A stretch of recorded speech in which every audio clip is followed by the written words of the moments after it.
every man has a battle that they want to fight inside of them. So whether they love fighting or hate fighting, they're drawn to it no matter what. And the amount of pastors who have reached out to me in the churches that I've spoken at and men's conferences that I've spoken at, there's always people who are like, well, you're a Christian. What about, turning the other cheek? Hey, what about, loving thy neighbor as you love thyself? And truthfully, number one, I would say I don't want to hurt anybody's feelings, but who is anybody to question somebody's calling? The Apostle Paul said, I have become all things to all men so that I may save a few. Granted, there's people who say, hey man, this guy shouldn't be fighting people. He shouldn't be hurting people inside of the cage. But for me, I know it's a vehicle for me to live my life a certain way, to have a platform, to be looked at in a certain light, so that hopefully parents say, I want my son to grow up to be like him.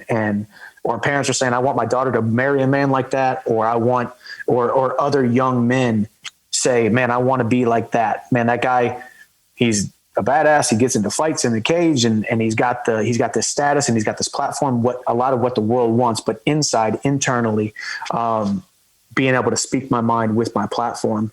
And, so it's always an interesting question, kind of mixing the two, but, it's a way for me to speak my mind and speak about my faith, and also just speak about being a real normal human being here on this earth.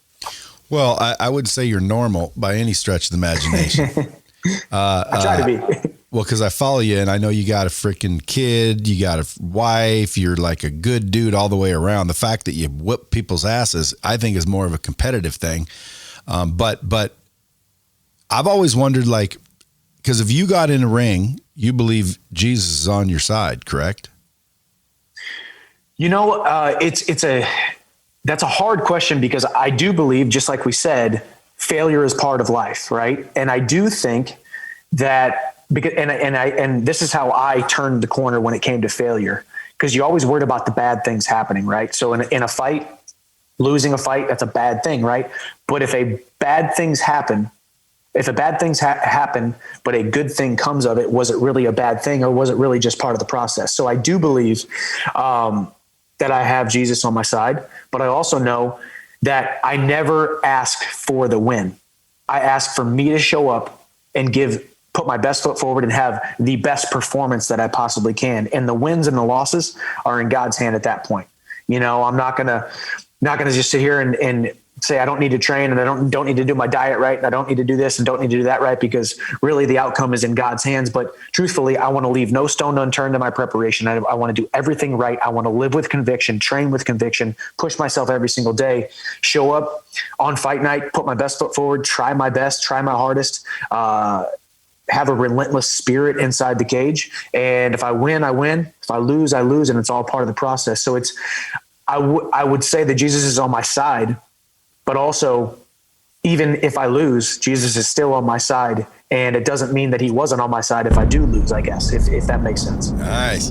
Yeah, that makes sense to me. I'm just asking questions because I like to ask questions. But if my listeners were here, they would want to know. I've always wondered, when you see two people in a ring, they're both thanking Jesus and thanking God, and then one loses. It's like, well, wait a minute. Did God like that one better? I didn't really figure out that. Or maybe we put someone that's Christian in a ring against a Muslim, and then if the Muslim wins, what's that mean? And then, you get someone Jewish in the ring, like, what's that mean? Yeah. To where obviously there's been two people in a ring, both of them faith-based, and one obviously has to lose. So I don't think it has anything to do with your faith. I think it has to do with your preparation. And again, I think you're right. God's going to love you either way, but I don't think he's helping people win and not helping people win. First of all, we're technically all his children. So you also pointed out that when you said you don't look for the win, you just pray to show up and do the right things, which is basically, I don't know if you've ever read, I forget the book, a guest the other day told me about it, but that's winning, praying to win, setting a goal to win is a lagging indicator. You know what you ever read that?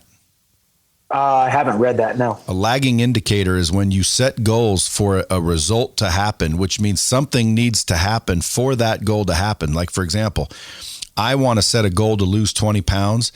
If I lost 20 pounds, that's a lagging indicator, which means whatever I did the result is behind what I did.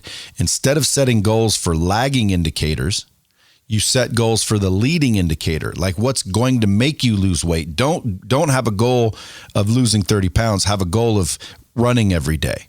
Don't have a goal of losing 30 pounds. Have a goal of eating better, because those are leading indicators that will cause that. And too many people set goals for lagging indicators. Yep. And it sets up and it's hard to measure it, right? So if you say, I want to lose 20 pounds, your demeanor and your attitude that day depends on whether or not what the scale said 0.8, you were 0.8 heavier, or you were 0.8 lighter or whatnot. It's kind of like what Drew Brees, the, quarterback for the New Orleans Saints, always talks about winning the day. So your goal is to lose 20 pounds, but how do you win today? And I think that goes back to, my prayer before a fight isn't, let me win this fight. Let me just win the day. And by winning the day, it's me going out there and performing at my best and leaving the outcome up to wherever the chips fall, and that's kind of how I've always done it. And at the end of the day, I always just say, thank you, Lord, for this opportunity, because every single fight, win, lose, or draw, is an opportunity. And even like what you said too, I'll tell you what's one of the most interesting kind of points in my career. The biggest opportunity of my life up to that point, I was going to fight at Madison Square Garden. Madison Square Garden, you got a couple places that you really want to fight as a mixed martial artist. You want to fight in LA in front of the huge crowd. You want to fight, but the big mecca is Madison Square Garden. So biggest opportunity of my life. I'm defending my lightweight title, and I'm warming up in the same locker room that Muhammad Ali warmed up in, warming up in the same locker room that Mike Tyson warmed up in, walking the same hallways. It's like the mecca of combat sports. I go out there, roll my ankle in the first minute, and I end up getting, doctor stoppage finished in the first round. The fight didn't even start, and it was pretty much over. I took a weird step back, rolled my ankle. The fight ends up ending. It was probably the worst luck that you could possibly have, but I got more admiration for the way that I fought through it, the way I was still trying to fight. After the fight, I got on the mic and said I was willing to cut my leg off to continue to move forward. I got more fans, more respect, more notoriety in that loss, in that unfortunate circumstance than I'd have any other dominant win in my career. So you also just got to pull yourself back and look at your career, your industry, what you're trying to do from a 30,000 foot view sometimes, and not just say each thing that happens to me, win, lose, or draw. It's all part of this big process that we call, for me, a mixed martial arts career. For you, it's business and building businesses. And because you're going to have wins and losses every single day, and not letting those affect your mood, not letting those affect your faith moving forward.